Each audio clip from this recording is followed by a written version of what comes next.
That relationship matures until you're about 9 years of age, and then what happens is adolescence. Now, adolescence is a pre-programmed neurobiological event, and to explain it to you, what I want to do is have a look at the basic neurochemistry of what's going on as adolescence strikes. So here we have the axes of our graph. Here is 8 to 9 years of age, approximately.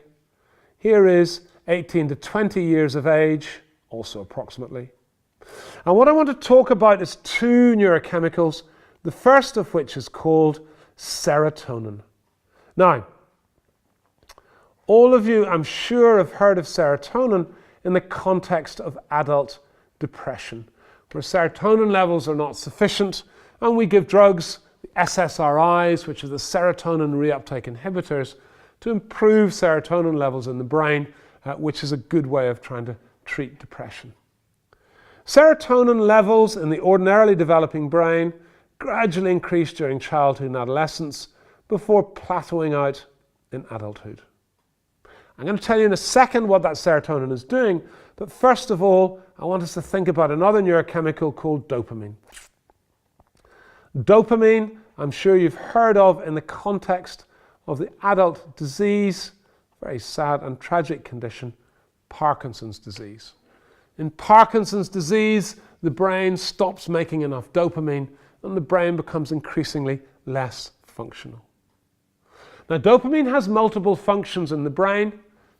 It's critical for learning, it's critical for unlearning, it's critical for paying attention.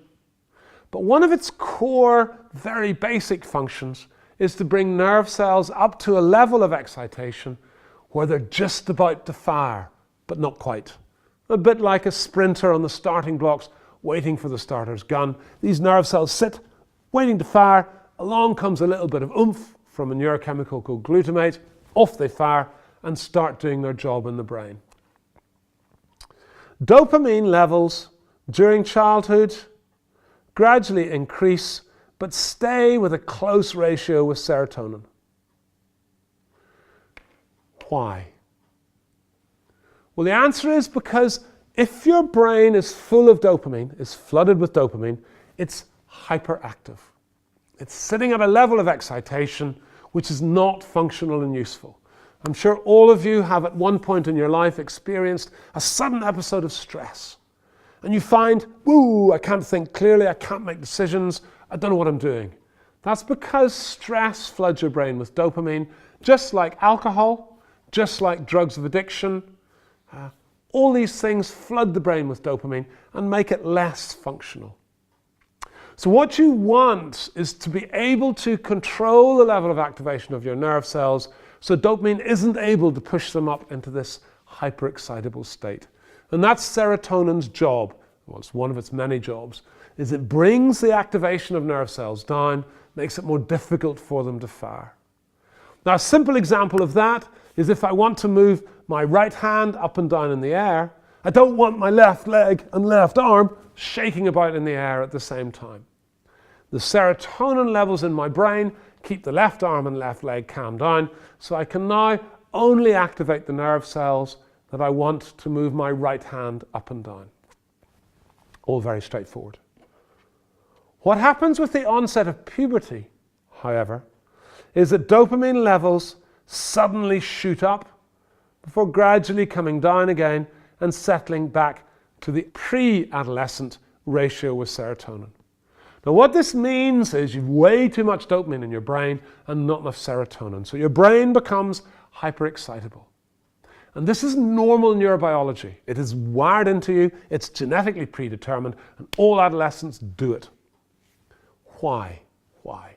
Well, because what nature wants is adolescents to take high-risk decisions with poor judgment.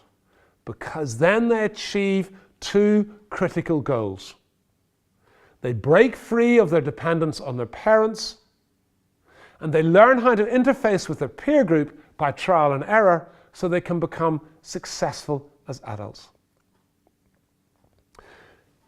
This dopamine surge, we think, is the reason as well why adolescence is the commonest time to develop depression, bipolar disorder, schizophrenia, for autistic spectrum disorder to reveal itself with behavioral problems, Tourette syndrome, and also addiction. All these things have their peak onset in adolescence, and the reason almost certainly is because of this dopamine surge, which produces this brain which takes high-risk decisions with poor judgment. Dopamine is our critical chemical in the brain to make your brain run normally. We know that people who are depressed, who have schizophrenia, who have bipolar disorder, who are addicted, their brains are not functioning normally and well. Dopamine is therefore the critical neurochemical in almost all of our brains functioning. As I've said to you, dopamine is critical for learning and unlearning. Dopamine is critical for paying attention. Dopamine, in the right concentrations at the right time, produces health in our brains. Not just emotional health, but all our brain activities depend on dopamine. In a therapeutic situation, therefore, where you're trying to support someone and help them feel capable and able of dealing with the situations and problems that they're trying to make sense of, dopamine is your critical friend. If you can produce dopamine in the right concentration, in the right places, you have maximized that person's ability to deal with whatever challenges or issues are facing them at that time. You are giving them the strength to move forward. What we now understand about dopamine and dopamine secretion is that 93% of dopamine secretion in the brain, 93%, is directly under the control of your limbic emotional brain. I think anyone who has any sense recognizes that if you have someone's heart, their minds will come with them. Now, for me as a neurobiologist, heart is not this thing pumping away in your chest. It's actually the limbic emotional brain, what we've just been talking about. Now, the limbic emotional brain is controlling 93% of dopamine secretion. So you need to engage with that if you're going to support and help that person. This comes down to the oldest algorithm in the book, which all of you there who have any experience of dealing and supporting people with emotional illness or emotional problems knows. That if someone is in an environment where they feel understood, then that is good for their self-esteem. If those two things are true, then that's good for their self-confidence. And if those three things exist within that person, then they will feel emotionally engaged with the situation. And as I've already explained, if they feel emotionally engaged, it means their limbic emotional brain is fully connected with what's going on. And if that's the case, then you've optimized their dopamine secretion, you've maximized their ability to not only deal with the situation in the present, but also to learn or unlearn the things that they got wrong, the things that they got right, to give them strategies to move forward. And of course, what this comes down to is the oldest understanding of human behavior that there is.